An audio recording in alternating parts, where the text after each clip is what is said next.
Subscribe कीजिए हरिधर नरसिंह गुरु YouTube channel को और पास में जो बेल आइकन है उसके ऑल नोटिफिकेशन को प्रेस कर दीजिए ताकि आने वाली मेडिकल वीडियो सबसे पहले आप तक पहुंच सके। नमस्कार दोस्तों, स्वागत है आपका फिर से एक बार हमारे छोटे से यूट्यूब चैनल हरिधर नरसिंह गुरु में।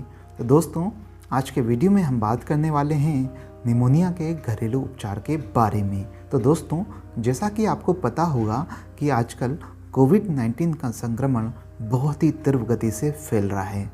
तो उस कंडीशन में उस संक्रमण को रोकने के लिए आपको कुछ घरेलू उपचार अपनाने होते हैं, यानी कि होम रेमेडीज़ अपनानी होती है, जिसकी वजह से आप ये संक्रमण रोक सकते हैं और साथ ही इस संक्रमण की वजह से निमोनिया होने के चांसेस भी हो सकते हैं।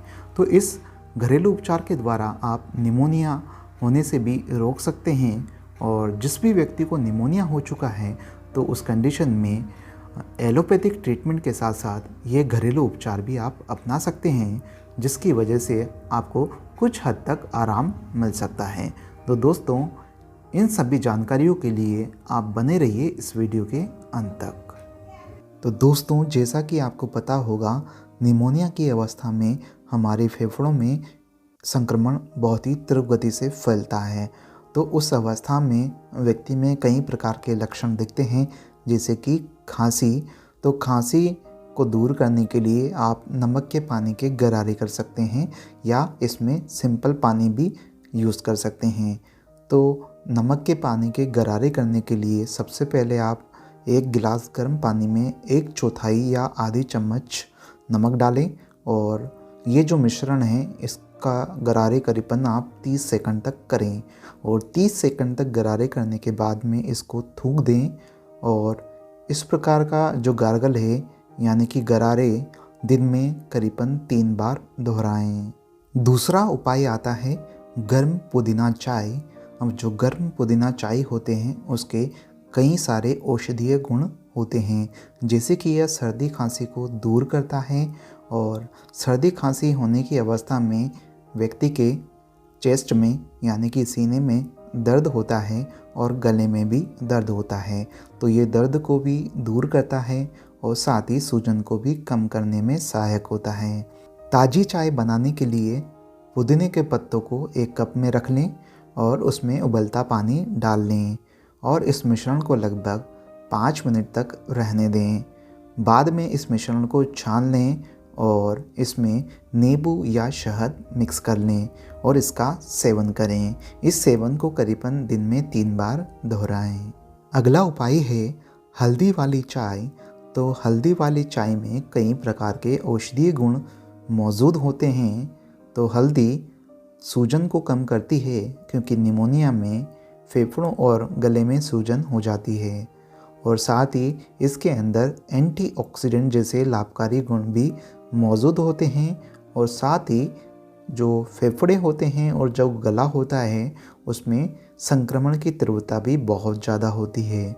तो उस कंडीशन में यह सूक्ष्म जीवों की वृद्धि को रोकता है और उसको नष्ट करने में भी सहायक होता है। तो ताज़ी चाय बनाने के लिए आप कुछ कप उबलते पानी में 1 चम्मच हल्दी पाउडर मिला लें और जब भी पाउडर मिलाते हैं तो तापमान कम कर लें और धीरे धीरे 10 मिनट तक उबालें। 10 मिनट तक उबालने के बाद में इसमें नींबू या शहद मिक्स कर लें और इसका सेवन करें। अगर आपको अवशोषण को बढ़ाना है तो इसमें साथ ही 1 चुटकी काली मिर्च भी जोड़ लें और इस प्रकार के मिश्रण का सेवन करीबन दिन में 3 बार करें। अगला उपाय है अदरक की चाय। जैसा कि आपको पता होगा, भारतीय परंपरा में अदरक को चाय में इस्तेमाल किया जाता है, क्योंकि इसके अंदर कई प्रकार के औषधीय गुण मौजूद होते हैं। तो अदरक सूजन को कम करने में सहायक होता है, साथ ही इसमें एनाल्जेसिक जैसे गुण होते हैं जो आपके दर्द को कम करने में सहायक होते हैं। जैसा कि निमोनिया की अवस्था में फेफड़ों में सूजन और गले में सूजन, साथ ही दर्द का भी आभास होता है। तो अदरक की चाय पीने की वजह से इस प्रकार की समस्या से छुटकारा मिल जाता है। तो ताज़ा चाय बनाने के लिए सबसे पहले आप पानी को उबालें और उस उबलते हुए पानी में कूटा हुआ अदरक डाल दें। और जब भी अदरक डालते हैं तो स्टोव का तापमान कम कर लें और लगभग 20 मिनट तक उबालें। उबालने के बाद में इसमें नींबू या शहद मिक्स कर लें और इसका सेवन करीबन दिन में 3 बार करें। जैसा कि निमोनिया की अवस्था में व्यक्ति को सांस लेने में दिक्कत होती है, तो इस अवस्था में व्यक्ति को गर्म कॉफ़ी का इस्तेमाल करना चाहिए, क्योंकि कॉफ़ी में कैफीन नामक ब्रोंकोडायलेटर मौजूद होता है और इस ब्रोंकोडायलेटर में थियोफाइलिन जैसे केमिकल मौजूद होते हैं। तो थियोफाइलिन फेफड़ों में जाने वाले वायु मार्ग को खोल देता है और सांस की जो प्रॉब्लम होती है उसके ये लक्षणों को दूर करता है। तो कैफीन का प्रभाव 4 घंटे तक रहता है। तो दोस्तों, जैसा कि आपको पता होगा, निमोनिया की अवस्था में व्यक्ति को ठंड लगकर बुखार आती है। तो उस अवस्था में व्यक्ति को गुनगुना सेक करना चाहिए, जिसकी वजह से जो आपका शरीर है बाहर से अंदर की तरफ ठंडा हो जाता है। तो गर्म सेक करने के लिए आप कुछ गुनगुना पानी ले लें।